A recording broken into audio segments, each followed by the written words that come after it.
di waaj a expliquer moo tax Trump dellu ginnaaw wax ne jàmm am na te ki nga xamante ne mooy Khalid Bat nekk le agent de renseignement Iran nekk ki nga xamante ne moo géré lépp luy wàllu arme ak conseil Iran Khalid Bat génn na carrément ne amul benn négociation bu Téhéran wax ak ki nga xamante ne mooy Donald Trump te Khalid Bat caaxaanu mooy yore wàllu arsenal arme Iran mooy jox autorisation missiles yi ak drone yi ñu bombardé kooku moo génn ne amul benn négociation bu am te tey rek Iran bombardé na Erbil consulat États-Unis bu nekk biir Erbil Iran bombardé na ko tey kon loolu day wane carrément li nga xamante ne am na pour ngeen war koo mën a comprendre vous êtes 4000 personnes sur le live gars yi partagez le mu gaaw on signale jusqu'à présent le live tapotez et partagez maximum le live gars yi c'est vrai bu ngeen gisee may def nii rek message yi may TikTok di envoyé la quoi partagez le live s'il vous plaît on signale le live parce que li may wax ci Israël moo leen arrangé wul li may wax ci Israël moo leen arrangé wul li may wax ci Israël secret yi moo leen arrangé wul parce que li may wax vous pouvez aller sur Google ngeen xool ville yu gën a am sécurité Israël mooy Dimona mooy Tel Aviv mooy li nga xamante ne mooy Arab c'est 3 grandes villes ñooy villes yi nga xamante ne technologie Israël fa la nekk doole Israël fa la nekk mooy capitale Israël Tel Aviv beneen bi mooy Arad la ville d'Arad beneen bi mooy Dimona ces 3 grandes villes sont des petites villes au-delà du capitale Tel Aviv mais ces 2 villes moo nekk villes yi nga xamante ne moom bokk na ci villes yu gën a am doole fi nga xamante ne mooy Israël et c'est hyper important ngeen comprendre lii kon donc gars yi sànq maa ngi leen koy wax Iran dafa utiliser benn arme bu tudd Khaybar Shakar 42 benn missile balistique intercontinental missile bi Iran utilisé Khaybar la mu nekk benn missile boo xamante ne day daw 2400 kilomètres à l'heure missile bi am plus de 900 miles missile boobu amul benn système de défense anti-aérienne bu ko mën a téye missile boobu la Iran utilisé fi nga xamante ne mooy la ville de Dimona nekk ville bi nga xamante ne lépp luy installation nucléaire Israël foofu la nekk Israël seen arme nucléaire yi fa la nekk Israël seen ogive nucléaire yi nga xamante ne ça tourne autour de 80 à 200 ogive nucléaire ci ville boobu la nekk Israël seen réacteur nucléaire yi foofu la nekk Israël seen chercheurs yi foofu lañ nekk Israël seen scientifique yi foofu lañ nekk mais Israël aussi seen savant yi ci ville boobu la nekk lii moo tax ma taxaw foofu war leen expliquer Iran dafa laal cœur Israël dafa laal xolu Israël Iran dafa yàqal Israël loo xamante ne mosu ko def depuis presque à part la deuxième guerre mondiale ba tey amul lenn loo xamante ne lu ñu yàqal Israël mosul am dans l'histoire de guerre léegi nag lan moo tax Iran bombardé ville Dimona dinaa leen expliquer un peu pour ngeen comprendre bu ngeen jëlee ku mel ni Dani professeur McDani ngeen jël ku mel ni professeur Mahamandi professeur en sciences politiques ngeen jël ku mel ni Escott Hammer ki nga xamante ne c'est un ancien agent de la CIA ngeen jël ku mel ni David Palmer ki nga xamante ne liggéey na service de renseignement américain bu tudd NSA États-Unis am nañ benn service de renseignement bu tudd NSA bokkut ak CIA ak bu ngeen jëlee ku mel ni Alex Fagg liggéey na ci MI6 c'est un service de renseignement britannique ñi nga xamante ne xamuñ mën ngeen dem ci internet ngeen tapé pour ngeen comprendre MI6 mooy service de renseignement britannique bu gën a am doole Alex Fagg liggéey na fa xam lu bëree bëri lu tax ma tudd ñooñu ma wax leen ñooñu dama bëgg ngeen comprendre après ngeen war a dem sur Google sur recherche sur YouTube ngeen def ay recherche pour ngeen comprendre pourquoi ces éléments de renseignement génn wax par rapport ak lu xew mooy parce que bu ñu jógee ci guerre bi ci semaine bi war nañ jàll ci guerre nucléaire bu mbir mi arrêté wul bu Iran arrêté wul bu Israël arrêté wul lii moo tax ma ne leen l'heure est grave gars yi partagé leen live bi ñu àgg 5000 on signale le live waxaguma deuxième ville yi Iran bombardé benn ville laay waxaguma deuxième ville bi est-ce que vous êtes là avec moi si vous êtes là avec moi tapotez leen ngeen partagé live bi gars yi guns mes followers vous êtes les amoureux de la géopolitique vous êtes là avec moi yéen ñi bëgg xibaar information yéen ñi nga xamante ne chaque fois yéen may woo commando baay dafa live 3 jours dafa ma live tapotez et partagez pour ceux qui sont live joxe leen cadeau yi cœur yi fleurs yi mes amis mes frères et sœurs temps yëpp yi namoon ngeen commando baay nee naa leen le seul chroniqueur chercheur des questions sciences politiques géopolitiques géostratégie ki lay tojal mbir mi étape par étape fii la amut leneen dama lay wax turu dëkk bi wax la arme bi wax la chroniqueur yi wax la scientifique yi wax la spécialiste yi wax la ban ville la gars yi bombardé wax la lu fa nekk wax la ban arme wax la lépp fii nga koy amee live and direct ba pare nag ma ne la demal nga defi recherche ba pare doog a ñëw sama live nga jàkkaarloo ak man live and direct commando de Baye la kon donc première ville bi Iran bombardé mu ngi tudd Dimona à une superficie de 11 000 km². 11 000 km² nekk na ville boo xamante ni ogive nucléaire Israël fa la nekk 80 à 200 ogives nucléaires Israël bi fa la nekk muy benn ñaareel bi 7 à 8 réacteurs nucléaires Israël foofu la nekk pourquoi Iran bombardé ko te ville boobu presque am na 4 systèmes de défense anti-aérienne bu gën a am doole Israël foofu la ko def muy benn bi tudd front de David front de David système de défense anti-aérienne la boo xamante ne tey mën na daw plus de 1000 à 900 km/h ces missiles pour ñu intercepter li nga xamante ne mooy ay anti-missiles mais ces missiles front de David mën nañ daw 900 à 1000 km te pourtant y a des missiles front de David yu nekkoon ci ville Dimona muy benn deuxièmement nga jël dôme de fer Israël bi am na une couverture aérienne de 300 à 400 km dôme de fer pour ñi nga xamante ne comprendre dôme de fer ce sont des missiles de système de défense anti-aérienne bi Israël yor bokk na ci bi Israël di gën a bàkk ak États-Unis bu gën a sophistiqué boo xamante ne Israël ak États-Unis yor na ko muy dôme de fer dina jël couverture aérienne 300 à 400 km/h boo naree bombardé ci ville bi ce sont ces missiles ñooy téye li nga xamante ne mooy drone wala ay missiles yu war a ñëw te alors que ville Dimona am na ko kon li ngeen war a jàpp au-delà de ça am na beneen système de défense anti-aérienne bu tudd THAAD mooy THAAD boobu day couvrir à une distance de 800 à 700 km/h ci espace aérien nga jël am na beneen système de défense anti-aérienne américain bu tudd Arrow 1 2 à 4 Arrow 1 ça s'écrit AROW Arrow 1 day couvrir à une distance de 200 à 300 km/h tous ces 4 systèmes de défense anti-aérienne nekkoon na ci ville Dimona pourquoi Iran bombardé ko Iran dafa bëgg a tester woon carrément Israël seen système de défense anti-aérienne bi mënta tee samay missile balistique lii la Iran soxla woon wax seen système de défense anti-aérienne bi ngeen yor mënul tee mais missile balistique muy premier élément bi Iran bëgg a woon Israël ak États-Unis deuxièmement Iran dafa bëgg a woon États-Unis ak Israël seen réacteur nucléaire yi nekk Dimona mën naa ko bombarder nga xam ne yéen Israël du ngeen mën a utiliser arme nucléaire est-ce que xam ngeen loolu est-ce que xam ngeen ne instant yi bu ngeen jëlee 4 ingénieurs américains ak 2 ingénieurs arabes ak 2 ingénieurs britanniques tey nee nañ est-ce que Israël bu naroon utiliser arme nucléaire dina ko mën a utiliser parce que dès l'instant que Iran xam Israël day utiliser arme nucléaire Iran mën na bombarder tous les réacteurs nucléaires Israël lii la Iran soxla woon te y a plus de 4 à 8 ingénieurs yoo xamante ne d'origine britannique d'origine américain ñeneen ñi ay arab lañ nee nañ li Iran def ci Dimona dafa bëgg a wone ne carrément arme nucléaire bi Israël yor Iran mën na ko yàq léegi nag problème bi ngeen war a comprendre fii est-ce que vous êtes là avec moi la famille partagez leen live bi xam nga Israël yor na arme nucléaire te distance bi nga xamante ne Iran bombardé ko ne ko ci Dimona ak fu réacteur nucléaire yi nekk gars yi xayma nañ ko c'est distance bi àgg na à 500 mètres ñii ne nañ 400 mètres fu réacteur nucléaire yi nekk pourquoi Iran touché wul ces réacteurs nucléaires donc Iran a envoyé un message envers les Américains mais Iran aussi a envoyé un message codé envers Israël xam nga bu nekkee réacteur nucléaire yi fu ñu nekk Iran jotu ko bombardé à 400 à 500 mètres ci réacteur nucléaire Israël loolu lan lay signifier en matière de guerre symétrique mooy man Iran mën naa bombarder yow say réacteur nucléaire fi nga def say bombe atomique fi nga def say ogive nucléaire dans ce cas là au lieu que nga rey population Iran su ma bombarder ces réacteurs nucléaires toute la population de Israël ak ñu nekk ci zone boobu ñëpp ay dee lii lay tekki te Iran bu bombarder ces réacteurs nucléaires kon képp ku nekk ci zone bi ci Israël dañuy dee kon au lieu que Iran utiliser arme nucléaire envers Israël Iran day bombarder arme nucléaire Israël lii mooy stratégie de guerre symétrique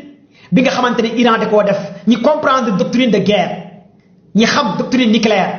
ñi xam lan mooy doctrine similaire nucléaire ñi xam lan mooy guerre symétrique asymétrique ñooñu comprendre nañ li ma bëgg a wax parce que mbir mi aussi live bi dafa kawe niveau bi dafa xaw a kawe trop kon foog ngeen comprendre li ma bëgg a wax et je pense que vous avez compris est-ce que comprendre ngeen li ma bëgg a wax si vous n'avez pas compris partagez le live ci commentaire yi xam ngeen que pour ma expliquer leen un peu ngeen comprendre maam Astou nee na comprendre na ak kan Aada nee na comprendre na kii nee na comprendre oh léegi xam ngeen fii xam ngeen la ville de Dimona ville boobu Israël am na plus de 8 réacteurs nucléaires am 80 à 200 ogives nucléaires mooy arme nucléaire Israël foofu la nekk Iran dëkk boobu la bombardé te dëkk boobu bokk na ci dëkk bu gën a am sécurité dëkk bu ñu gën a aar dëkk boo xamante ne dëkk la kenn waru ko laalaake la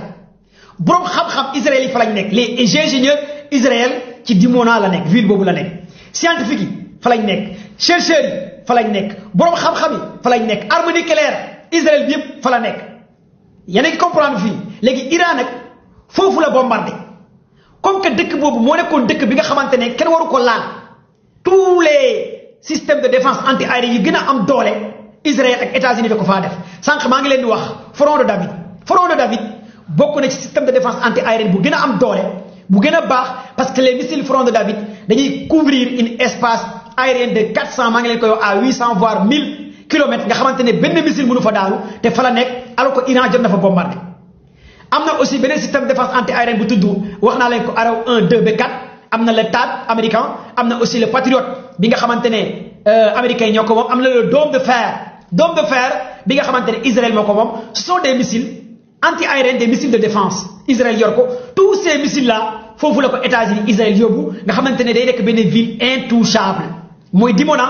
ville intouchable la selon les Américains selon les Israéliens mais Iran dafa fenloo Américains yi fenloo Israël woon leen carrément ville bi nekkul ville mythe nekkul ville intouchable parce que man utiliser naa benn missile balistique Khaybar Shakar 42 ma bombardé ma pénétré seen système de défense anti-aérienne lii échec total la humiliation Israël la humiliation ingénieur israélien la humiliation technicien yi la humiliation chercheur yi la mais humiliation totale américain yi la parce que bu nekkee la famille partagez le live bi vous êtes 5000 personnes sur le live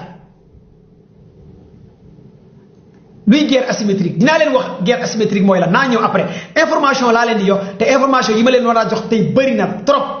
am na guerre hybride am na guerre urbaine am na opération spéciale am na guerre symétrique mais guerre asymétrique la d'abord pour ngeen comprendre un peu léegi nag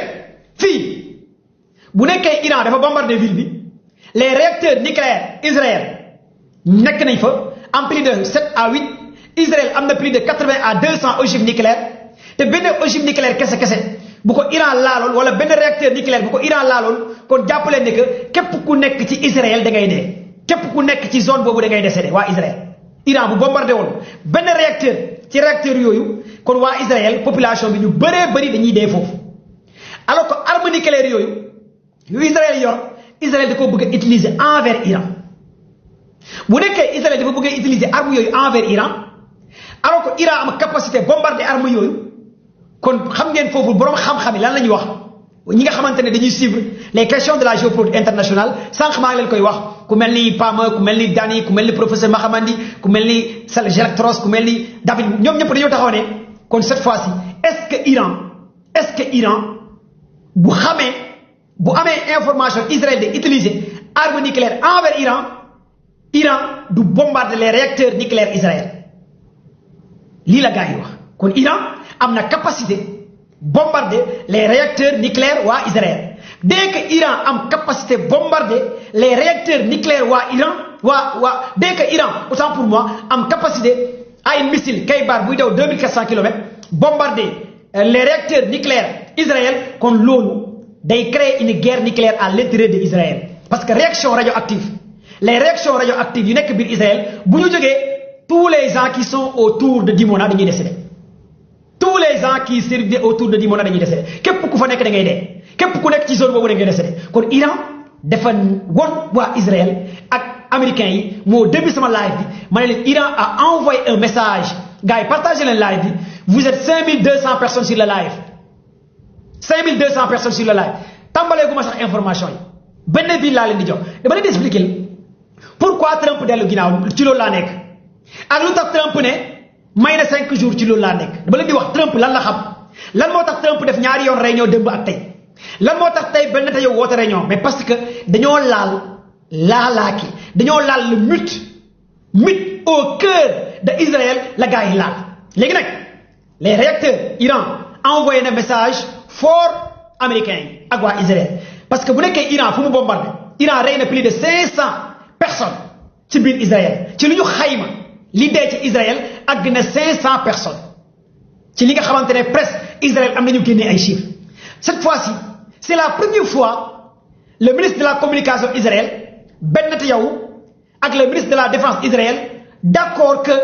médias yi nañ wone li missile Iran yi yàq te dañ ko doon tere pourquoi Israël autorisé média presse bi wone yàq-yàq yi nga xamante ne missile yi def nañ ko biir Israël pourquoi question bi dinaa leen expliquer li ngeen comprendre Israël bi bañoon ñu wone xibaar wone li Iran di def Israël bi bañoon ne amul kenn ku dee ci biir dëkkam tey Israël moo taxaw ne am na plus de 100 200 300 personnes yu Iran rey kon lan moo nar a xew les heures qui viennent lan moo nar a xew les heures qui viennent mooy Israël day envisager utiliser arme nucléaire envers Iran wala utiliser arme gaz wala bombe à placement envers Iran lii mooy ngeen war a comprendre Israël am na lu muy waaj a utiliser envers Iran wala jàmm mooy am définitivement parce que Ben Netanyahu tey woote na réunion d'urgence léegi nag Iran le fait que mu bombarde ville Dimona à 500 mètres des réacteurs te bombarde laalu les réacteurs nucléaires loolu mooy lan en matière de guerre mooy am naa capacité am naa puissance am naa ay missiles yoo xamante ne su ma neexee tous les réacteurs nucléaires yi nga yor yow Israël mën naa ko yàq man Iran lii mooy message bi kon Iran li message bii la bëggoon envoyé waa Israël ville bi nga xamante ne nee nga mooy ville bi nga am gën a am sécurité ville bi nga xamante ne nee nga ville intouchable la ville bi nga xamante ne nee nga kenn du ko bombardé ville bi nga xamante ne nee nga laalaake la ville bi nga xamante ne nee nga moom nga gën a bëgg man Iran ville boobu laa bombardé benn missile Xaybar kese la alors que lu ci gën a doy waar du ñaari missile du ñetti missile du ñeenti missile benn missile Xaybar Shakan 42 la Iran bombardé Dimona lépp li fa am comme dégâts benn missile kese la tous les spécialistes confirmé nañ que benn missile kese la Iran bombardé benn missile balistique intercontinental Xaybar bii daw environ 1400 kilomètres à l'heure kon lii day wone carrément technologie bi Iran taxaw doy na waar yéeme na trop ñu continuer ñetti site laa leen wax premier site mooy Dimona Iran bombardé na ko dem maa ngi ñëwaat ci beneen leneen li ngeen war a comprendre aussi sànq maa ngi leen di wax Dimona nee na leen Dimona dafa nekk ci benn désert de Negev pourquoi waa Israël yóbbu ville bi mu nekk ci benn désert pourquoi lu tax waa Israël jël ville Dimona yóbbu ko ci ngandi biir àll ville bi biir àll la nekk Israël ci biir àll bi la nekk pourquoi est-ce que comprendre ngeen li tax ville bi nekk ci dans le désert de Negev pourquoi Negev pourquoi ville bi nekk dans le désert de Negev pourquoi Iran am capacité bombarder biir ville bi pourquoi ñu jël ville bi yóbbu ko ci biir désert waa Israël mais parce que arme nucléaire yi ñu yor réacteur nucléaire yi ñu yor foofu la nekk ci àll bi bugguñ les réactions radioactives laal la population Israël lii moo tax Israël da koo def pour sécuriser sa population pour assurer la sécurité de sa population lii kese la léegi nag bu nekkee Iran parvenir na survoler ses missiles Tel Aviv Haïfa laal diggantement fi nga xamante ne foofu la installation nucléaire yi nekk dans le désert de Negev benn ville bu tudd Dimona à côté de ces réacteurs nucléaires rey fa ay scientifique Israël rey fa ay ingénieur Israël yàq fa ay dégâts ak plus de 500 personnes ñàkk seen bakkan loolu l'heure est vraiment grave loolu day wone ne carrément la technologie des missiles balistiques iraniens lu mel ni Xaybar Shakan 42 sont des missiles incontournables deuxième ville bi nga xamante ne Iran bombardé na ko wax naa leen mooy la ville de Arad bokk na ci ville bi nga xamante ne au-delà de Trump parce que Israël am na benn ville bu tudd Donald Trump les millionnaires les milliardaires fa lañ nekk Iran bombardé na ville boobu beneen ville bu tudd Arad pour ngeen comprendre ville boobu lan moo fa nekk parce que live bi tey dafa am solo dama leen di expliquer ville yi nga xamante ne Iran bombardé na gars yi partagé leen live bi on signale la live pourquoi Trump jënd glace lan moo tax Donald Trump ne wax na ak dirigeant waa Iran Khalibat le commandant chargé des missiles balistiques Iran drone ne du dëgg Trump waxut ak kenn le général Khalibat génn di fenloo Donald Trump ne ko li nga wax communiqué nga ak dirigeant waa Iran pour guerre bi jeex yow Trump li nga wax ay fen la ay kàcc la dara amut c'est le général Khalibat moo génn ci télévision Iran mu démentir ki nga xamante ne mooy président des États-Unis d'Amérique l'heure est grave bu nekkee le général Khalibat bu Iran mooy génn di naan Trump président des États-Unis da ngay fen ñun waa Iran négocié wuñ ak yow ñun waa Iran communiqué wuñ ak yow ñun waa Iran waxuñ la nga arrêté sa guerre bi xam ngeen lan moo xew dinaa ñëw ci loolu moo gën a am solo ci live bi tey renseignement yi ñu jot information yi ñu jot ak li tax Trump dellu ginnaaw ak li tax Trump décalé ces 48 heures dem ba 5 jours gars yi l'heure est vraiment grave envers les Américains envers les Israéliens envers waa Israël l'heure est grave envers waa États-Unis l'heure est grave kuy bëggee commando Baye nag bëgg naa nga partager live bi maximum gars yi partager leen ma live bi s'il vous plaît parce que li ma leen di wax amul benn chroniqueur investigateur commentateur chercheur des questions géopolitiques géostratégie bu la ko yomb ku abonné gul na nga abonné gars yi abonné leen ñàkk a abonné ci commando Baye wóorul ñu nekkuñ ci ay cas nekkuñ ci ay détails nekkuñ ci ay topp ay affaire ci vie privée ñun lu ñu nekk ci xam-xam rien que de la connaissance nee naa leen Sénégal mu neex mu naqari da ngeen di def ay recherche mu neex mu naqari dañuy pousser la population vers la quête du savoir vers la connaissance vers l'information te foofu laa leen di yóbbu te foofu laa bëgg ngeen focus ça fait plaisir de voir ay xale yu jigéen xale yu góor ñëpp di focus ci géopolitique géostratégie kon gars yi partagé le mu gaaw d'abord la raffinerie de Haïfa Iran bombardé ko démb encore la raffinerie de Haïfa mooy lan en Israël la raffinerie de Haïfa gars yi abonné leen ci compte TikTok commando Baye bi ngeen may ko doole abonné leen mu gaaw ngeen partagé live bi gars yi tapoté leen live bi live bi day tëbam tapoté leen live bi gars yi vous êtes 5700 personnes sur le live 5700 personnes ñu àgg 6000 tapoté leen ngeen partagé live maximum Iran bombardé encore la raffinerie de Haïfa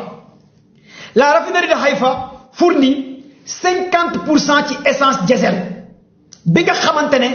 Israël ci loolu la am 50% Israël ñàkk plus de 300 milliards de dollars bi guerre bi tàmbalee ba tey ci wàllu gaz ci wàllu essence ci wàllu lépp li nga xamante ne ay denrées la Israël ci lu ñu xayma ñàkk na une valeur de 300 milliards de dollars ci guerre bii nii on est à 24 jours de guerre Iran bombardé la raffinerie de Haïfa bi nga xamante ne day fournir 50% ci essence diesel bi Israël doon exploité Iran yàq na raffinerie bi économique Israël à terre ñu pare ci base aérienne Sha'al bi nga xamante ne armée Israël foofu la nekk Iran bombardé ko base militaire Israël bi tudd Sha'al bokk na ci base bu gaa yi gën a aar Iran yàq ci semaine bii 24 jours de guerre plus de 50 avions 50 d'avions Israël Iran yàq na ko ce sont les rapports yoo xamante ne ay professeur Dani wax nañ ci ay ñoom électorateur wax nañ ci ak ñoom David Khama wax nañ ci ce sont des données yu palpables yu vérifiables yoo xamante ne Iran da koo yàq biir Israël te Israël bu njëkk dafa waxoon kenn du génnee données yi pourquoi Israël di nangu gars yi di génnee léegi données yi ku bëgg a dee wequ la ñuy wax xam nga bu njëkk Israël dafa waxoon kenn du filmer léegi Israël nee na filmer leen bu njëkk Israël dafa waxoon ku filmer ñu tëj la ku wane image ñu jàpp la muy chroniqueur muy journaliste léegi Israël ñooy wax télévision yi journaliste yi kaay leen wane li Iran yàq Israël léegi ñooy woo gars yi ne leen kaay leen wane li Iran yàq ku bëgg a dee wequ loolu la ñuy wax ku bëgg a dee wequ xam nga bilan bi en moins de 48 heures rey nañ plus de 500 Israéliens d'après les rapports plus de 1000 blessés ci Dimona Iran encore bombardé encore mooy base militaire Sha'al armée Israël Sha'al lañ tudd boo ko xamul ma wax la ko yàq plus de 50 d'avions rey plus de 50 soldats israéliens Iran bombardé ko en moins de 48 heures Iran bombardé loolu léegi nag fii lu am solo moo am ci diggante ñetti paramètres site yi ma leen wax pourquoi Iran bombardé ko en moins de 48 heures jouru Korité bu ñu suba la Korité ak jouru Korité la lii yëpp am ak dimanche bi ñetti jours yi la lii am xew-xew bi mu ngi am jouru Korité ak dimanche bi ci ñaari jours yi la am guddi Korité jouru Korité ak li nga xamante ne mooy dimanche bi ñetti xew-xew yi nga xamante ne moom laa leen di wax ba pare Iran def communiqué ne weeru koor bi ki nga xamante ne Ayatollah Khamenei mu ne am na arme yoo xamante ni mënu ko woon utiliser ci biir weeru koor parce que bëggutoon def ay dégâts nit ñi dañu woor lii mooy dernière déclaration bi Mujtaba Khamenei wax mu ne am na arme yoo xamante ne Iran mënu ko utiliser durant mois de Ramadan tapoter et partager le live ndëwënal très bien am na ku ndëwënal maanaam Iran dafa jox Israël ndëwënal bu duur ndëwënal bu doy waar c'est la première fois Israël a plus de 500 morts en moins de 48 heures ay 1000 blessés 50 avions ñu yàq ko 50% ci raffinerie Haïfa ñu yàq ko centrale site nucléaire yi réacteurs yi lépp nekk li nga xamante ne en état d'alerte maximum yàq front de David système de défense anti-aérienne Israël bi tudd front de David Iran yàq na ko yàq dôme de fer bi système de défense anti-aérienne Israël bi tudd dôme de fer Iran yàq na ko yàq beneen bi may leen di wax Araw 1 2 américain jox ko yàq na ko yàq le patriote américain bi nga xamante ne moo fa nekkoon Iran yàq na ko tous ces éléments ces batteries de défense anti-aérienne yi couvrir à 400 kilomètres yi 1000 kilomètres yi 900 kilomètres Iran yàq na ko ci bombardement en moins de 3 jours Iran yàq na loolu ci ay missiles yu tudd Khaybar teel tur bi Khaybar Shakam 42 sont les missiles Khaybar la Iran utilisé envers Israël lii moo tiital ki nga xamante ne mooy Ben Netanyahu gars yi partagé leen live s'il vous plaît lii moo tax tey Ben Netanyahu woote réunion d'urgence tey réunion bi nag pareegul xamaguñ ban décision la Ben Netanyahu nar a jël moom ak armem moom ak gars yi mais jàppale ne jamono ji may live Ben Netanyahu woote na réunion amagul kenn ko am information ci réunion bi lan la Ben Netanyahu préparé lan la bëgg a def lan lay waajal lan la Israël bëgg a fayu bëgg a def envers Iran kenn xamagul lan moo nar a xew les heures qui viennent moo tax ma ne leen l'heure est grave l'heure est vraiment grave gars yi partagez leen live s'il vous plaît léegi fii nag ñu ngi ci 4e semaine de guerre lan moo tax Iran def loolu mooy communiqué bi Iran génne xam nga installation nucléaire Iran bi tudd Natanz bi nekk biir Téhéran États-Unis Israël da koo bombardé woon Iran def représailles won leen yéen a njëkk a bombardé sama installation nucléaire te laalu leen ko ak bii di Fordo yéen a jéem a bombardé ces installations nucléaires kon représailles bi Iran def kon lii lay tekki beneen bi Iran aussi bombardé plus de 2800 voire 4000 kilomètres fi nga xamante ne mooy base britannique anglais américain bi nekk fi nga xamante ne mooy Diego Garcia en plein fi nga xamante ne aussi mooy fi nga xamante ne mooy dans le golfe kon loolu day wone que Iran ces missiles balistiques mën nañu parcourir à une distance de 2800 voire 4000 kilomètres ci base militaire britannique bu nekk Diego Garcia kon loolu lan lay wone day wone que Iran ci parmi les informations yu am Iran mën na fëgg digg Paris Iran mën na fëgg digg Rome Iran mën na fëgg digg Italie Iran mën na fëgg digg pays anglais yi kon Iran amul benn réew boo xamante ne tey ci pays anglophone yi pays français yi boo xamante ne Iran waru fa mën a bombarder les heures qui viennent à une distance de 4000 kilomètres nekk ci côté Diego Garcia loolu nag message la bi Iran envoyé gars yi partagé leen live bi les pays européens le fait que Iran envoyé missile bu mën a parcourir à une distance de 4000 kilomètres dem directement Diego Garcia message boobu Iran da ko bëgg a envoyé ki nga xamante ne mooy lii di anglais yi français yi américains yi gars yi partagé leen live s'il vous plaît on signale le live joxe leen cadeau cœur yi fleurs yi ngeen sécuriser live bi ñu àgg 6000 ñu sécuriser live bi tapate leen gars yi tapate leen comme ça on signale le live tapate et partagé tapate et partagé pour sécuriser le live ñu àgg 6000 personnes vous êtes 5900 ñu àgg 6000 léegi fii nag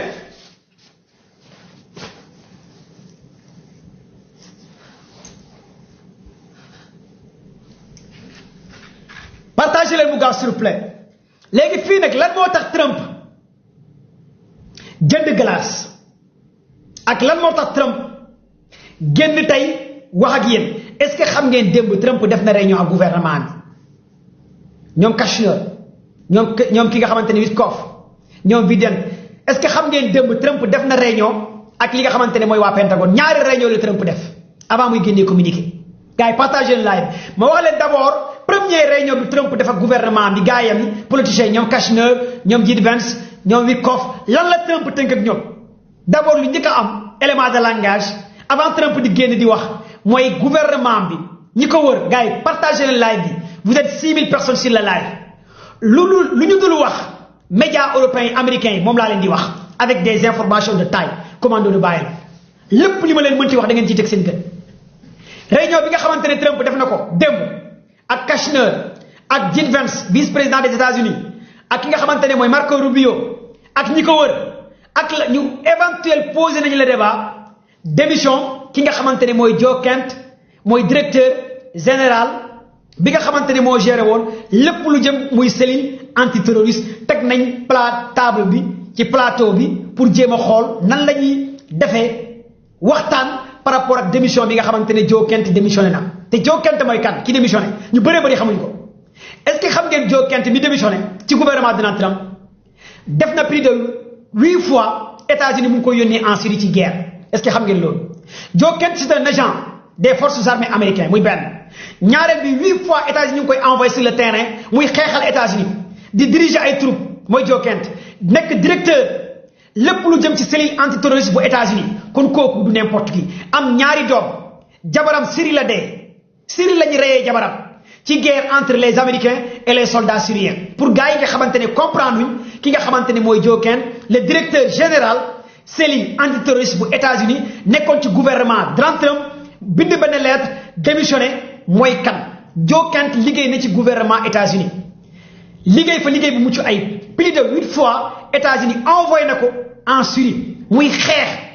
sol tenue militaire diriger ay troupes di xeexal armée américaine di gérer ay troupes di commander ay armée plus de 100 bataillons kooku mooy Joe Kent mooy directeur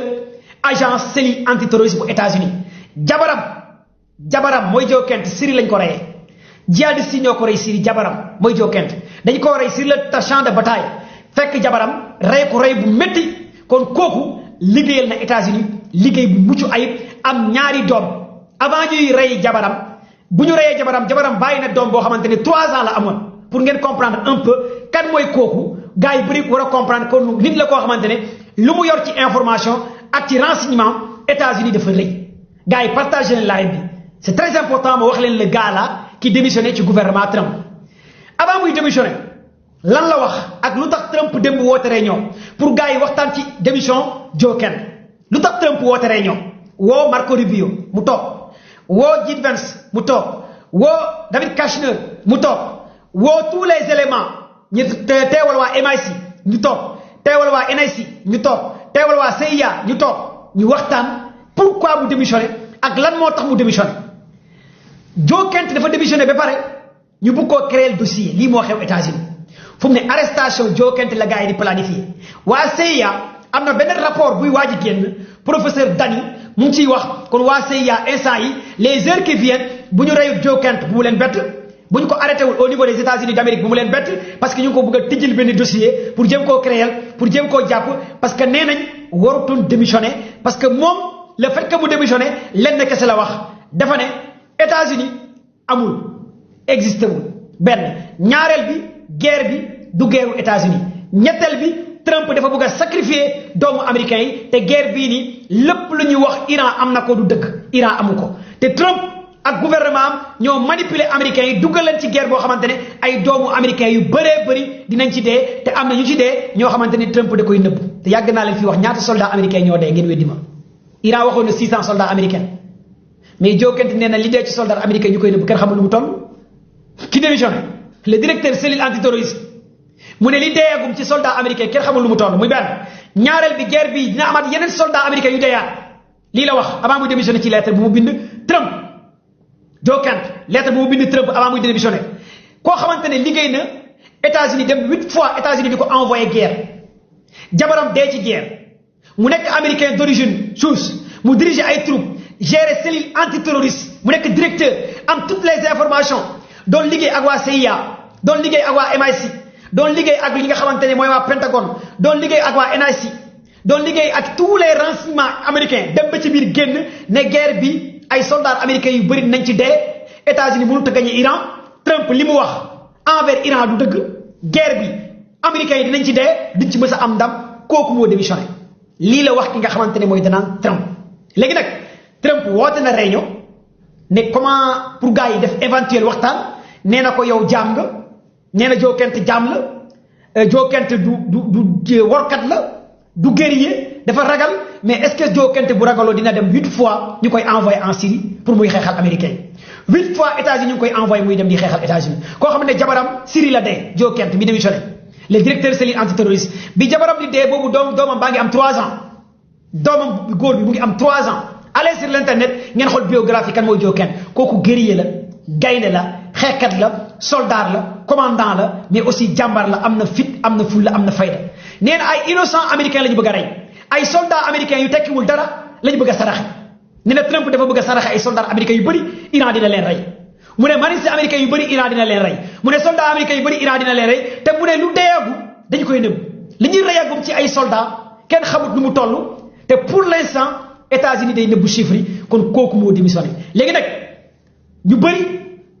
ñu ngi wane que ne am na benn dossier bu ñuy préparé envers lui loolu nag yàgg na ci ay gouvernement des fois même dans les pays comme Sénégal comme yenn réew yi des fois da ngay gis benn leader politique wala kenn ànd ak benn gouvernement démissionnaire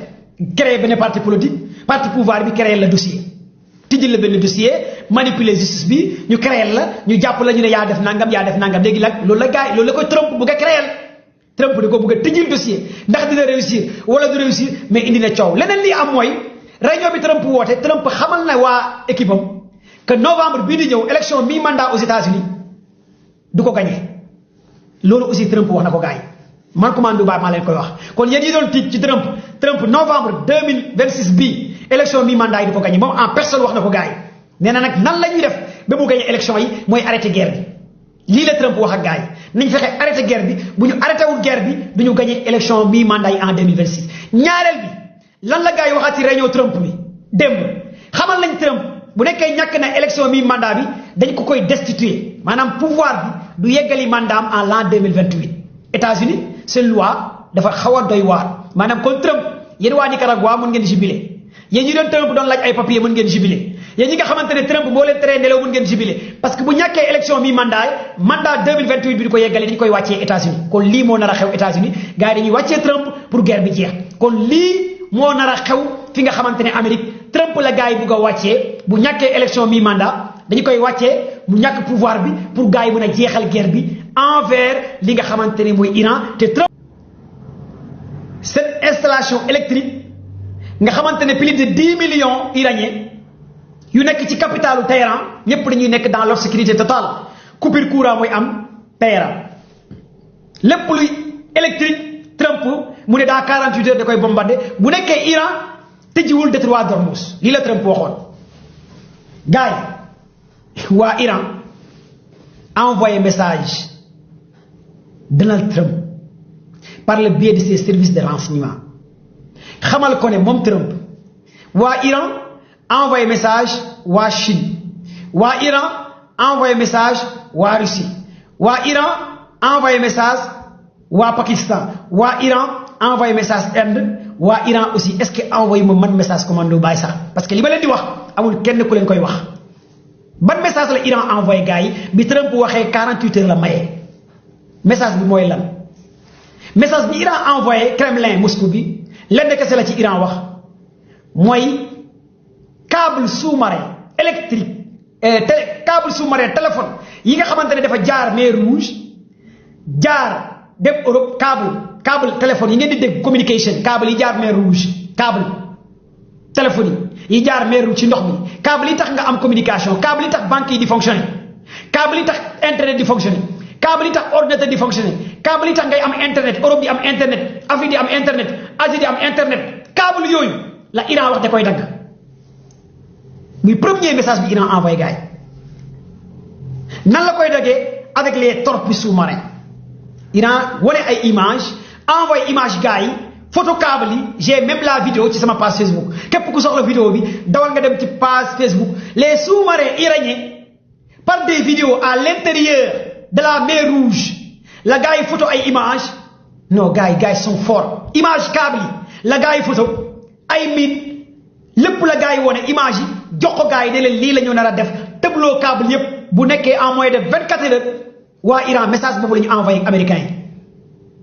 ak européens yi ak waa pays yi nekk ci continent Asie lii mooy message bi tiital Trump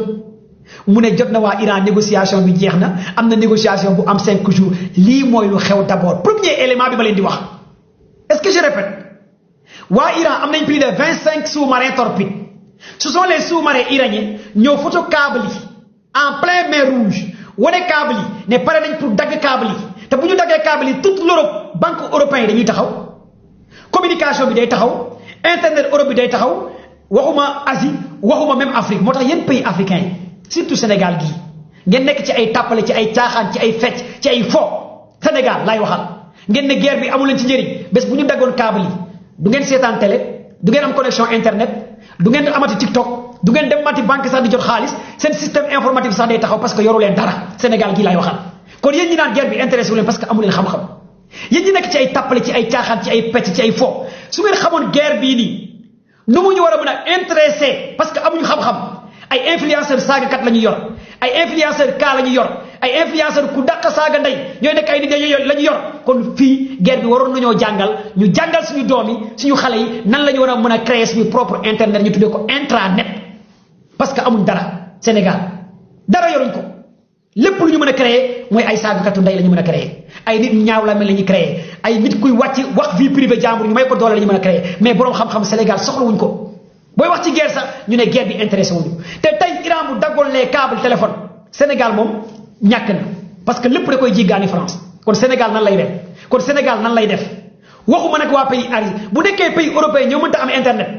bu nekkee banque pays européen ñoo mënta fonctionner yow Sénégal nan nga war a def yow réew mi nga xamante ne cure-dent sax mënoo koo defar cure-dent mënoo koo defar mais mën ngaa créer saagakatu ndey nga may ko doole abonné ci moom yow sénégalais bi mën ngaa topp kuy def ay cas nga may ko doole abonné ci moom mën ngaa abonné ci kuy xaw yi ay sutura nit kuy wax ci wàllu taat ci wàllu sexe ci wàllu vidéo x yow sénégalais bi boo ko gisee ngay bëgg di jubilé di kontaan mel ni kuy waaj a dugg àjjana mais xam-xam moom soxla woo ci dara ñun population boobu la ñu am yal na yàlla soppi xale yi sénégalais yàlla soppi xale yi ay magu sénégalais yoo xamante ni ci loolu la ñuy jaamu yàlla mais yàlla nañu yàlla xiir ñu dem ci xam-xam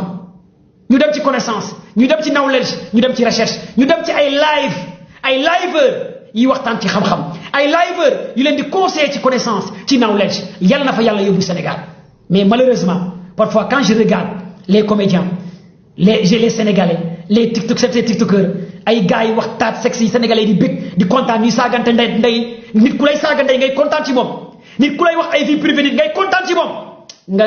nga leen di jéppi sax da nga naan ñii nan lañ mën a nekkee ay taalibe Sëñ Tuubaa ñii nan lañ mën a nekkee ay taalibe Baay Ñas ñii yan xeetu doomu aadama daj yow nga ne Sëñ Tuubaa nga gëm yow mbiru taat rek ngay jaamu ci TikTok yow nga ne Baay Ñas nga gëm yow mbiru taat kese ngay wër ci TikTok ak kaa yow nga ne El Hadji Malick Sy nga gëm yow ku la waxul taat waxula vie privée nit waxula kaa doo bëgg ci moom kon yow ban xeetu nit nga yow sénégalais bi xoolaatal sa bopp xoolaatal sa comportement adduna bi ñëpp raw nañu ku gën a ñaaw làmmiñ kooku mooy star Sénégal ku gën a dàq woon ay cëram mooy star Sénégal ñu ne guerre bi intéressé wu leen guerre bi du seen guerre lii ngay dégg sénégalais yi di wax cure-dent sax moo leen ko créé léegi lan moo leen intéressé kuy wax ay taat moo leen intéressé Sénégal kuy wane ay taat moo leen ñor loolu moo leen intéressé kuy wax affaire ñàkk fulla ñàkk fayda kuy def comédie moo leen di intéressé kuy fen moo leen di intéressé kuy sàcc seen alal moo leen di intéressé mais xam-xam intéressé wu leen kon xoolaat leen seen bopp ngeen xoolaat seen doom yi ngeen fexe yaraat seen bopp ngeen dem à la quête du savoir lii kese la gaa yëpp rawante d'abord fii Iran message bi la envoyé gars yi mooy dafa pare pour sectionner les câbles téléphoniques sous-marins yi nekk en mer Rouge lii la Iran préparé câble yi nga xamante ne ñoo nekkoon en mer Rouge Iran jël image yi vidéo yi envoyé ko ñi nga xamante ne mooy américains yi envoyé ko waa Chine envoyé ko waa Russie ñëpp gis image Iran ne Trump 48 heures nga ñu may ñun 24 heures lañ la may nga bombardé suñu installation yi ñu arrêté lépp luy internet en Europe lépp luy internet dans le Moyen-Orient maanaam réewu arab yi kenn du ci amati internet banques yi dara du fonctionner lii la Iran la doon def Iran bu sectionné ces câbles là te câbles yi ñu ngi jaar mer Rouge am na koo xamante ne boo ko waxee câble téléphone yi sax du xam fan la câble yi jaar am na ñoo xamante ne téléphone bu ñuy wuyu sax xamuñ ay câble la am na ñoo xamante ne tey boo doon ay câble téléphone yi ngeen yor ngeen am connexion internet ay câble la ñu jaarale ci biir ndox mi pour ngeen mën a am internet ay câble la ñu jaarale ci biir géej gi pour banques yi mën a fonctionner banques yi ngay récupérer xaalis câble yi moo tax muy fonctionner tey buy DGID di dox câble yooyu moo tax buy finance di dox câble yooyu buy système civil di dox câble yooyu moo tax buy technologie di dox câble yooyu ñoo tax bu yow ngay dund di am internet câble yooyu ñoo tax ngay woote téléphone câble yooyu ñoo tax ngay am technologie câble yooyu ñoo tax lépp li ngay dundee internet câble yooyu ñoo tax tey nga am loolu Iran câble yooyu la naroon sectionné lii ngeen war a comprendre ñaareel bi au delà de ces câbles là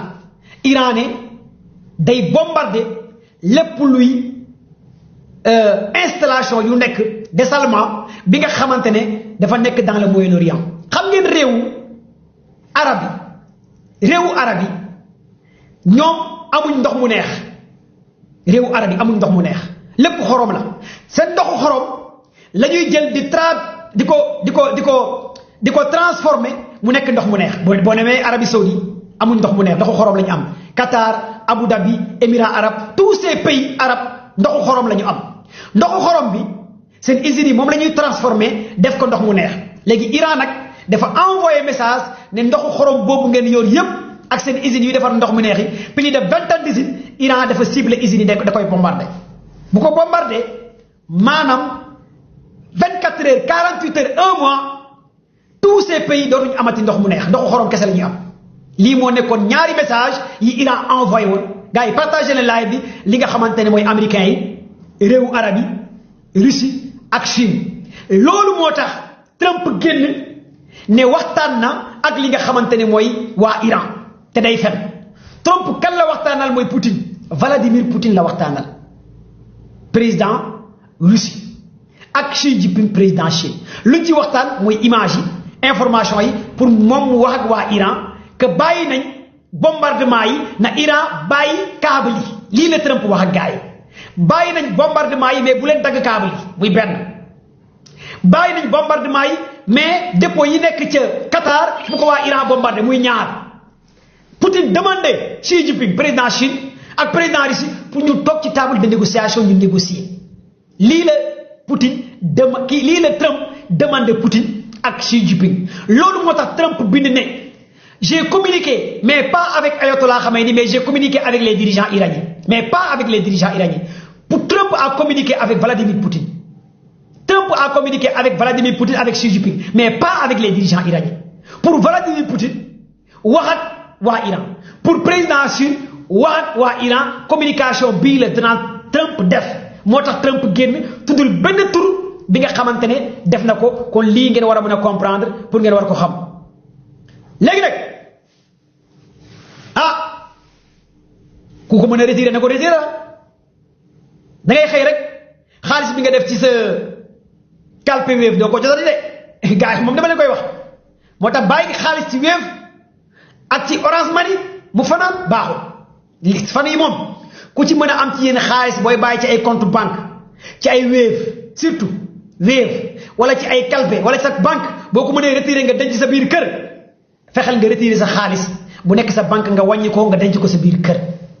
ku ci am sa xaalis ci sa biir banque bu mu mënti doon nga wàññi sa xaalis denc sa biir kër wala nga génne ko sa biir kër ku ko mën a def na ko def nga def ay kàmb ci biir kër yi nga gas nga def fa benn affaire nga denc ko fa parce que bés bu gaa yi attaqué dëggantaan banque yi dañuy tëj banque yu bëri kenn du retiré xaalis dama leen koy wax lu leer nañ barke Cheikhou Tidiane bés bu gaa yi laalante dëgg amul benn banque booy dem am xaalis là moom je vous le dis bés bu gaa yi laalante dëgg amul benn dépôt Wave booy dem ñu jox la sa xaalis du am bés bu gaa yi laalante dëgg amul benn dépôt de Orange Money booy dem jot sa xaalis kon donc en bon entendeur salaamaaleykum man nag dama leen di avertir di leen alerter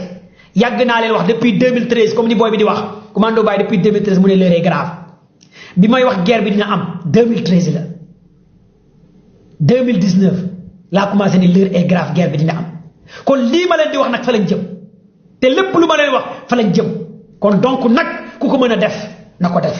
leneen li ma leen mën a xamal mooy Donald Trump nee na bëgg na négocier ak waa Iran xalibat génn na ne négociation mënta am lii mooy li am pour l'instant Trump dellu na ginnaaw ci attaque réseau électrique Iran bu mu naroon attaqué Trump dellu na ginnaaw 99,99 degré lan moo ko delloo ginnaaw mooy image yi ko envoyé image yi ko woon câble yi nga xamante ni Iran pare woon na pour sectionner câble yi dagg ko dagg définitivement câble yi te Iran dañu caaxaan benn ñaareel bi mooy seen usine dessalement yi nekk Qatar Abu Dhabi lépp la Iran naroon a yàq waa Qatar ñoo ne Trump bàyyil mu sedd waa Arabie Saoudite ñoo ne Trump bàyyil mu sedd waa Abu Dhabi ñoo ne Trump bàyyil mu sedd tous les dirigeants yi nekk Moyen-Orient ñoo wax ak Trump ne ko bul laal centrale électrique Iran bi nekk biir terrain Iran lépp lay yàq lii moo tax Trump génn ne jàmm mu ngi waaj a am jàmm nangam waxul dëgg Donald Trump lii la parce que dafa tiit leneen li ko tiitloo mooy missile Khaybar Shakan 42 bi Iran bombardé fi nga xamante ne mooy Dimona la ville de Dimona wax naa leen ko sànq bu nekkee lépp luy système de défense anti-aérienne Israël mu ngi Dimona nekk benn ville boo xamante ne 8 réacteurs nucléaires fa la nekk ville boo xamante ne système de défense anti-aérienne bu tudd front de David fa la nekk Arrow 1 fa la nekk Taad bi fa la nekk le Patriot américain fa la nekk Dôme de fer Israël fa la nekk mu nekk benn ville bu ñu gën a sécuriser Iran bombardé ko rey fa plus de 200-500 personnes Israël seen scientifique yi fa lañ nekk ingénieur Israël yi fa lañ nekk scientifique yi fa lañ nekk chercheurs yi fa lañ nekk borom xam-xam yi fa la nekk ville boobu Iran bombardé ko bombardé beneen ville bu tudd Arad rey fa loolu mais xam ngeen ni que l'heure est vraiment grave envers waa Israël loolu moo tax ñu bëri ragal Israël war a utiliser armes nucléaires les heures qui viennent ndax dina ko def wala du ko def ak bu ko naree def lan ma ko ci fekk ngeen déglu ma wax leen nag waa Iran lan la ñuy wax waa Chine lan la ñuy wax waa Russie pour gars yi wax ko Donald Trump bi Trump wootee téléphone wax ak Poutine wax ak président Chine ne jàmm laa bëgg bàyyi naa wax ak waa Iran bàyyi naa waa Iran tamit am na lu ñuy wax ki nga xamante ne mooy Poutine ak président Chine pour mu wax ko Trump lan la waa Iran wax message boobu laa leen di jox pour ngeen comprendre iranien yi caaxaanuñ iranien yi caaxaanuñ parce que ñoom instant yi waxoon nañ Poutine Trump guerre bi waxoon nga jeexal nañ ay missile guerre bi jeex na kon tey président des États-Unis d'Amérique moo jënd glace gars yi partagez leen live s'il vous plaît lii mooy message parabole bi Trump joxe envers Iran Trump bu ne guerre bi jeex na jeexul waxul waa Iran de xaritu waa Iran la waxal Trump président Chine la waxal Trump Poutine bu Russie la waxal mais waxutu woo ak waa Iran nag lii la ñu wax ki nga xamante ne mooy Trump ak waa Israël waa Iran nee nañ États-Unis dina joxe 100 milliards de dollars bu buggee guerre bi jeex 100 milliards de dollars da koy joxe pour defar lépp li nga xamante ne jox nañu ko yàq ci terrain immeuble yi ñu fa daaneel école yi américains yi dañu leen di jox ñoom waa Iran 100 milliards de dollars premier élément lii la waa Iran wax Poutine pour mu wax ko États-Unis 100 milliards de dollars bu bëggee guerre bi jeex États-Unis dina joxe 100 milliards de dollars pour ñu defar école yi ñu yàq immeuble yi ñu yàq lépp li nga xamante ni yàq nañ ko pare wu ma de déglu leen ma wax leen leneen lu waa Iran wax encore waa Iran nee nañ encore deuxième élément bi waa Iran waxaat Trump ñu ne ko lépp luy base militaire américaine tous les bases militaires américaines yu nekk Bahreïn yu nekk Syrie yu nekk Irak yu nekk Abu Dhabi yu nekk Qatar dañuy quitter sans condition sans waxtaan sans négociation pour guerre bi jeex tous les bases militaires américains yu nekk ci Moyen-Orient dañuy quitter sans condition sans négociation sans waxtaan pour guerre bi jeex nga joxaat ñu 100 milliards de dollars pour ñu defar li nga xamante ne yàq nga ko biir Iran pare wu ma de dafa ngeen pare na ci lu waa Iran tegal Poutine Trump pour guerre bi jeex condition yu tegal Trump pour guerre bi jeex gars yi partagé leen live bi Trump dafa dugal boppam ci benn aller sans retour est-ce que yéen a ngi dégg ñaar laa wax ñetteel bi xam ngeen lan la ma bil merci pour les cadeaux les cœurs ñetteel bi xam ngeen lan la waa Iran wax États-Unis pour guerre bi jeex ñaar laa wax ñetteel bi xam ngeen lan la waa Iran wax ñetteel bi non ñetteel bi nag moo gën a garaaw non waa Iran ñoo sadik ñetteel bi waa Iran nee nañ chaque passage bateau marchand wala pétrolier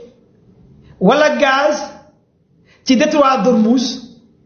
chaque passage je répète la phrase waa Iran ñoo ko wax chaque passage bateau marchand pétrolier wala gaz ci détroit d'Ormuz ci bateau yooyu dañuy fay taxe 2 millions de dollars 2 millions de dollars waa Iran ñoo ko teg bateau bu nar a jaar détroit d'Ormuz nga yor marchandise déggoo ma de nga yor pétrole nga yor gaz Iran da lay taxé 2 millions de dollars pare wu ma de pour guerre bi jeex Iran condition yi lay tegal non waa Iran ñoo sadi l'heure est grave hein? Vous êtes 7000 personnes sur le live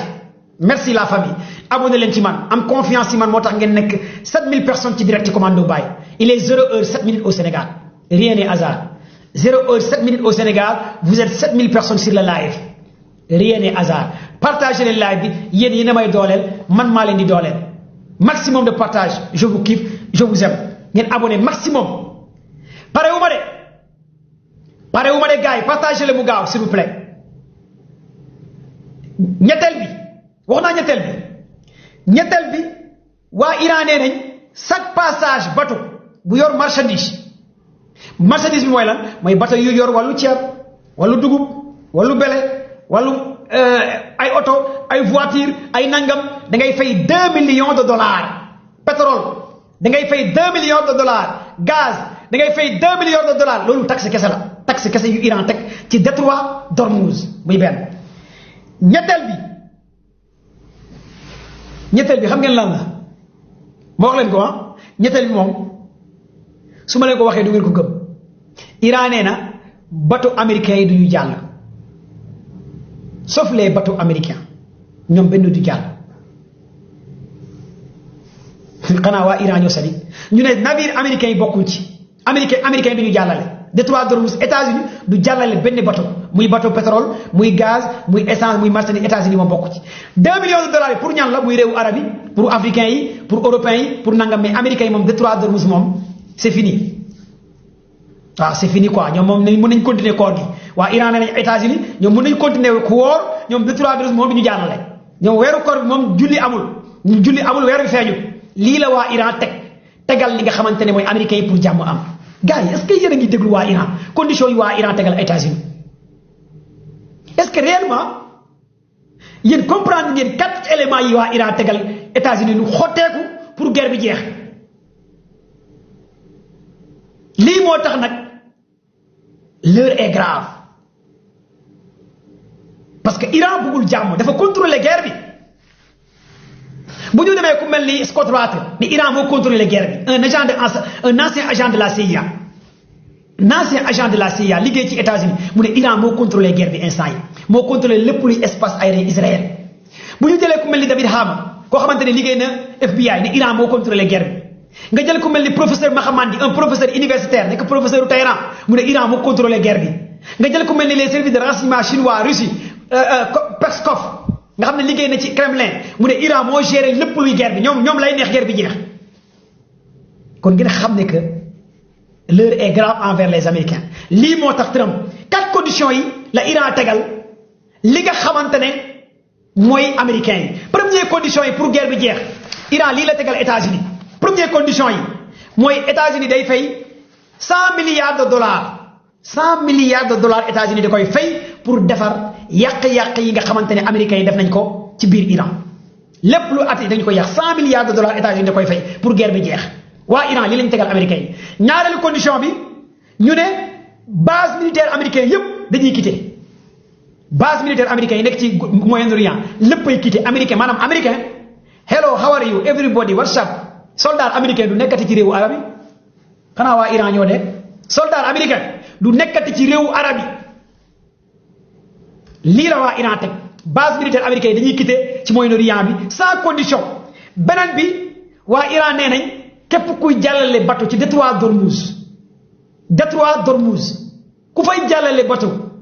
da ngay fay taxe 2 millions de dollars pour nga jàllale sa bateau muy bateau marchandise muy pétrole muy gaz muy lu monti doon da ngay jàllale ba pare Iran ne bateau américain yi nag bokku ci ñu laaj ko bateau américain yi fan lañ koy jàllale mu ne américain yi ñooy xool ñoom fan la ñuy jaar mais du foofu américain yi léegi xanaa ci jaww ji la ñuy jaar man loolu lay laaj waa Iran hello how are you everybody ñoom fan la ñuy jaar ñoom seen bateau yi fan la ñu war a jaar xanaa ci jaww ji la ñuy jaar Iran ne américain ñoom bokkuñ ci quoi bokkuñ ci affaire yi quoi ñoom duñu fa jaar daal condition yi dafa diis condition yu Iran tegal États-Unis dafa wow koŋ merci pour les cadeaux gars yi bu nekkee bëgg ngeen ci Iran partagez live bi lii moo tax ma ne namoon ngeen ma namoon naa leen chaque jour dinaa leen defal live bu xeere 22h ba 2h du matin man ak yéen chaque jour TikTok commando baay abonné leen yow mi nga xamante ni yaa ngi doog a ñëw ci live bi abonné leen chaque jour 22h ba 2h du matin man ak yéen information guerre bi dara du lay rëcc vidéo yi sama compte TikTok chaque jour damay dugal vidéo sama compte TikTok chaque jour damay dugal vidéo sama page Facebook commando baay yow mi nga xamante ne yor nga sama page Facebook commando baay nga abonné balaa dara xew ci page bi chaque jour damay dugal foofu ay équipe gars yi tapoté leen live waay vous êtes 7000 personnes sur le live tapoté leen on signale le live partagez leen live bi s'il vous plaît partagez leen live bi ma continuer beneen information bi balaa may tëjji téléphone bi ak live bi pour jël leen bëgg naa ci yéen yéenay man maay yéen avec commando baay c'est fini les nerfs de la guerre c'est de l'information qui détient l'information gagne la guerre avec commando baay désormais géopolitique géostratégie dara du leen rëcc ci guerre bi dara ñun ñoo raw Al Jazeera commando baay moo raw Al Jazeera man maa raw New York Times maa raw CNN News maa raw LCI maa raw France 24 maa raw Washington Post dara du ma rëcc dara du ma rëcc H24 dama lay jox information yoo xamante ne sax amul France 24 barke Cheikhou Tidiane média européen sax duñ ko joxe ñun ay ñoom professeur Dani la ñuy topp ñun ay ñoom Wright la ñuy topp ay ñoom Jelsi la ñuy topp ñun bëgg naa ci yéen partagez leen maximum le live léegi fii ci début live bi dama leen di liiral benn rapport bi nga xamante ne moom la gars yi génnee ci li Iran def un peu pour ngeen comprendre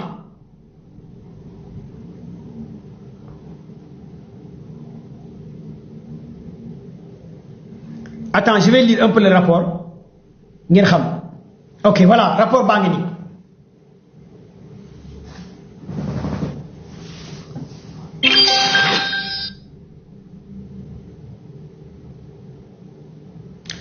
bu ñu jëlee le rapport bi nga xamante ne service mixte bu Pentagone ñoo ko génne moom laa leen di lire rapport bi ñu teg ñoom ñu ne cela signifie que l'Iran dispose encore défense aérienne selon Téhéran dans les dernières heures avant le début de cette émission ils ont touché un F-35 américain à la frontière du détroit d'Ormuz. La frontière du détroit d'Ormuz, il y a selon l'Iran un F-35 qui a été pénétré dans l'espace aérien iranien, il a été touché. Maintenant, je ne peux pas vous montrer l'image, mais cela vient de l'Iran, donc ça peut prendre, on peut diviser les images sur le collage de Sibran, un F-35 a été touché. Donc les Iraniens détiennent une technologie très avancée, un système de défense anti-aérienne très sophistiqué. Donc, nous pouvons pénétrer dans l'espace aérien iranien. C'est ainsi que le site nucléaire de Dimona est vulnérable. Israël le sait. Israël affirme que l'Iran donne le rythme de cette guerre. Aux États-Unis, avec ces menaces de Donald Trump, on dit qu'on va anéantir le réseau électrique iranien. L'Iran répond: très bien, faites-le. Nous avons aussi la capacité de vous frapper, car vous ferez encore plus mal, car c'est les prix du pétrole sont précisément la raison pour laquelle Donald Trump panique, cherche des pourparlers de paix. Pourquoi Trump cherchait à diminuer les prix pétrole bi nga xamantene envers Iran wa Iran bañ yeen ñep xam ngeen information bi Trump dafa né rapport bi mu génné dañoo woné né wa Pentagone ñu né Iran yàq na ay avions américains, des avions F-35 américains, ay drones de surveillance, des avions ravitailleurs, tous ces éléments Iran yàq na ko. au-delà de Iran yàq 5e flotte américain bi nekk Bahreïn Iran yàq ko tey rek consulat États-Unis bu nekk Erbil ca Irak Iran tey da koo bombardé jamono ji Trump di wax jàmm am na jamono jooju la Iran bombardé consulat États-Unis bu nekk Irak nekk ca quartier bu tudd Erbil loolu jàmm ni kan moo fen Khalibat le général chargé des renseignements des missiles iraniens lépp lu géré ci wàllu communication bi génn na ci télévision Iran yi bu ñoo négocier ak États-Unis kan moo fen Trump bind leen ma ci commentaire yi Trump lu ma wax rek da ngeen di bind Trump 5e flotte américain bi nga xamante ne bombardé nañ ko te Trump waxoon na bombardé wuñ ko kan moo fen Trump ñu continuer négociation yi nga xamante ne wax na ne am na Khalibat mi géré lépp luy wàllu renseignement Iran génn tey ci télévision Iran ñu bombardé consulat